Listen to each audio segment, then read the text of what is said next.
በደንብ ሆናች ውሻ ነው ውሻ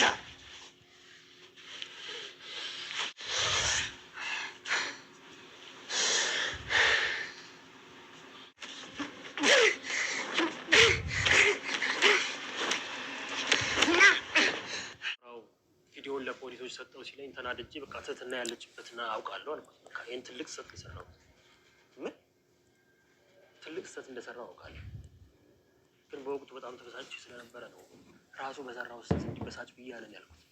ስለዚህ ትህትናን ለማትረፍ ሲል አንተንም ሆነ በአንተ ዙሪያ ያሉ ሰዎችን ሊያጠቃ ይችላል እኮ ማለት እኮ ነው ማለት። ሞገስና ሉላ በጣም በትልቅ አጣብቂ ፈተና ውስጥ ይገኛሉ። እንግዲህ ከአንዱ ሲወጡ ከአንዱ መከራ ሲያልፉ አንዱ መከራ እስካሁን ድረስ ያልተለያቸው ሞገስና ሉላ ዛሬም የባስ ከባድ ችግር ውስጥ ነው የገቡት። የሚገርመው ሞገስ እንደምታውቁት ሰሞኑን የቀን ስራ ለመስራት ከግንበኞች ጋር ስራ ጀምሮ ነበር። በዛም በጀመረው ስራው እንግዲህ በጣም ደግሞ ተጎሳቅሎ ነበር የመጣው። ያም ይሁን ተብሎ እንግዲህ ምንም አላለም ነበር፣ እየሰራ በነበረበት ሰዓት ላይ እንግዲህ ከሲሚንቶ ተሸክሞ ሲወጣ ሲሚንቶ ተደፍቶበት እንግዲህ ሰውየው ተቆጥቶ እንደመለሰውና ከስራም እንዳባረረው እኔ የተናገረው። ከዛም ከመጣ በኋላ እንግዲህ ያለችትን ትንሽ ሳንቲም ይዞ እንጀራ ለመግዛት ወደ ሱቅ ሲወጣ እንግዲህ ሰዎች መተው ወይም ደግሞ እንግዲህ ማንጅራት መቼዎች መተው እንግዲህ ስልኩንም ብሩንም ቀምተውት ሄደዋል። ከዛም እንግዲህ በባዶ እያለቀሰ ነበር ቤት የመጣው። እንግዲህ ሉላም ሲመጣ በጣም ነበር የነገጠችው። በቃ ችግር የለውም አንተ ደህና ሁን እንጂ ሁሉም ነገር ቀላል ነው፣ ደግሞ ውጭ እባክህ አትውጣ፣ ያለውን ነገር ከባድ ነው። ምናልባት ዝና ለሰዎቹ ቪዲዮንም ልኮት ፖሊስም እየፈለገ ሊሆን ይችላል። ስልክም የለ አሁን ላይ ተደውሎም ኢንፎርሜሽን አናገኝም፣ ስለዚህ እባክህ ብለው ነበረ። እሱም እንግዲህ በጣም ነበር የተናደደው፣ ስሜታዊ ነበር የሆነው፣ እያለቀሰ ነበር። በቃ ይዞ በቃ ተው ምናምን ችግር የለም ካሁን በኋላ እኔ ራሴ ወጥቼ ነኝ የምሰራው፣ አንተ ሲጀመር ከቤት አትወጣም እያለ ነበረ ማለት ነው። ቤተሰቦቻችን ያው እንግዲህ ያበዛ እያለ በሚገርም ሁኔታ ሞገስ እና ሉላ እንግዲህ በጣም ነበር ስሜታዊ የሆኑት።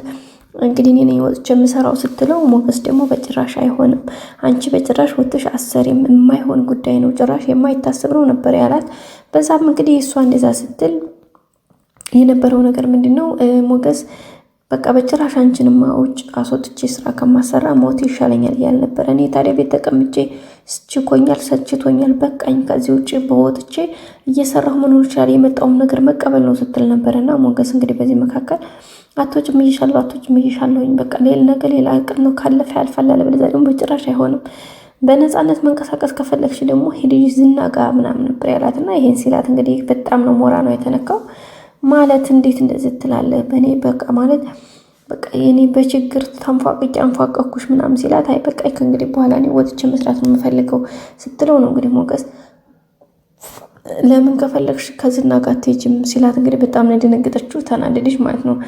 እንግዲህ ይህን ያክል መከራ እየተቀበለች ይህን ያክል ስቃይ እንትን እየተባረረች ያለችው የሞገስ ዝናን ቤት አታ አይደለም። ገብታችኋል?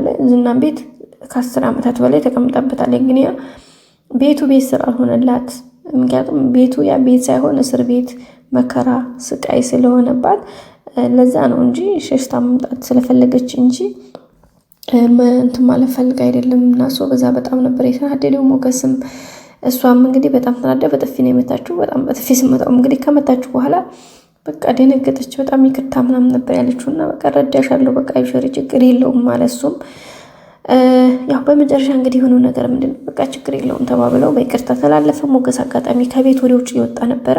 ወጥቶ እንግዲህ ሰፈር እየተንቀሳቀሰ ባለበት ላይ እንግዲህ በመብራት ፖል እንጨት ላይ እሱ ስሙ ተለጥፎ ከነ ስልክ ቁጥሩ ከነ ፎቶ ታፔላ ላይ ተለጥፏል ማለት ነው። የሞገስ ምንድነው እሱም ደግሞ አፋልጉን፣ ወንጀለኛ ነው፣ ተፈላጊ ነው፣ ይሄ በዚህ እንትን ያለ በጠቁሙን የሚል ነበረ። እንግዲህ ያን አይቶ በጣም የደነገጠው ምክንያቱም በስልኩ አልተደወለለትም እና መድብል ስልኩን ሲሞክሩት አይሰራም ነበረ።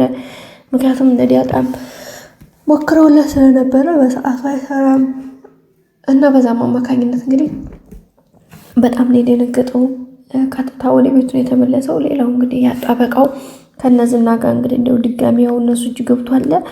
ዝና እንግዲህ እንዲገሉትና የመጨረሻ ሞት ፍርድ ይፈርዱበት ነው የወጣው። እንግዲህ በዛ በሆነበት ሰዓት ላይ ጠበቃው ምንድነው ያደረገው?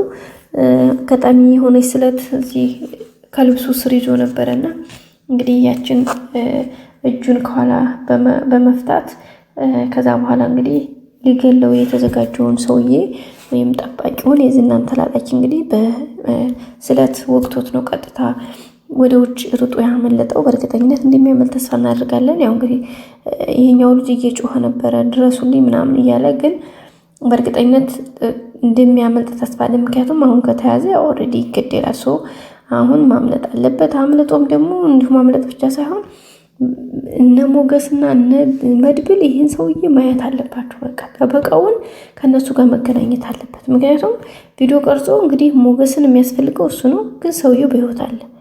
አሁን ግን ሊገለው እየተደባ ነው ያለው። ገብቷቸው አይደለ?